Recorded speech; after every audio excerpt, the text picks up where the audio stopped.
Thank you for the legal advice and legal aspect, Tamo. And as there is a shortage of time, lastly, I would like to come to Tamo Chitajit.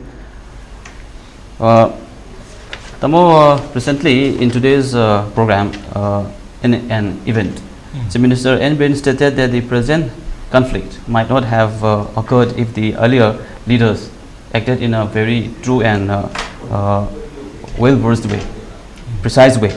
And now CM N. Biren is facing difficulties in trying to change the all the wrong deeds of the past leaders. So how can we look at this comment? Jogan, I believe normally, you see, I remember a proverb. You say, if you are born poor, then it is a problem for you. But when you attain a certain age and you are still poor, then it is not a problem of your parents. It is your problem. So I think, and we are all legacy of the entire history that we have seen. And people, I think we should stop blaming others for problems that we are facing today.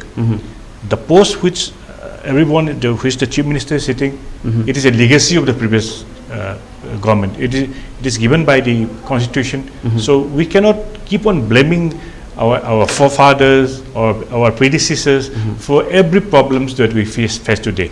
I think we should speak in present tense, we should speak in future tense, and we should stop speaking in past tense. We can certainly discuss certain issues that need to be changed. We certainly can change some, we can certainly amend some of the Constitution that are, you see, for example, today